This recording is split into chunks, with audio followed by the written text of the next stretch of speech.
All right, so today we're doing a deep dive into zero waste living and sustainability. Okay.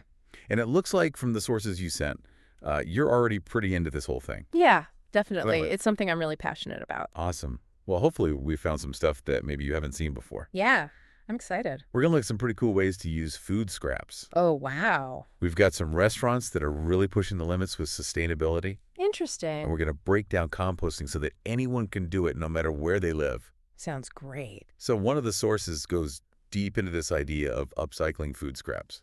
Okay. And it's seriously making me rethink everything I throw away. Right. Like watermelon rind pickles, Oh, wow. carrot top pesto. Interesting. It's like kitchen magic. I think what's really cool is that using every part of an ingredient isn't actually a new idea. Yeah, that's true. You know, like nose-to-tail butchery Mm-hmm. or using bones for broth. Yeah, People have been doing that forever to reduce waste.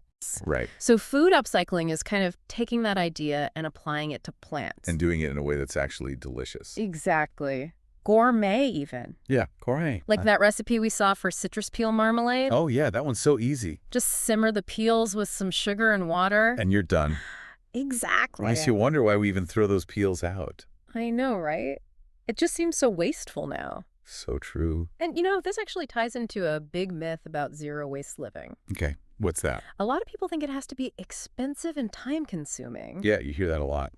But if you think about it, you're already buying these ingredients. Yeah. Why not use the whole thing? Right, it just makes sense. You save money, you reduce waste. And you discover some really cool new flavors. Exactly. Like that citrus marmalade probably costs way less than buying it at the store. Plus, you get the satisfaction of making it yourself. Exactly. So it's like one person's trash is another person's treasure. I like that. But for food. And it's not just our kitchens where this is happening. Right. The restaurant industry is also getting really creative with sustainability. Absolutely. Some chefs are going way beyond using scraps for stock. Okay. They're doing this thing called root to stem cooking.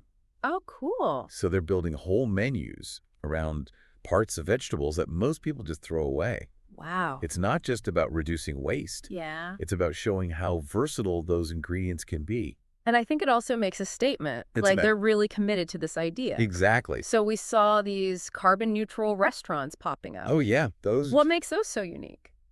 They're really thinking about the whole picture, Okay. from where they get their food to how they run their business. Interesting. So they're sourcing ingredients locally, Mm-hmm. reducing energy use, Right. composting, Yeah. and even offsetting their carbon emissions. Wow. How do they do that? Things like planting trees. That's incredible. It's a huge undertaking. Yeah. Must be a lot of work. But it shows they're serious about sustainability. Definitely. And that goes beyond just the food on your plate. I mean, that's inspiring to see restaurants going to that level. It is. But how can the average person make a difference? Well, we might not be running restaurants, Right. but we can definitely make changes at home. Okay. Like what? And I think composting is a great place to start. Composting. Yeah, that's a good one. It's such a simple way to turn something we see as waste Mm-hmm. into something that can help our gardens Absolutely. and the planet.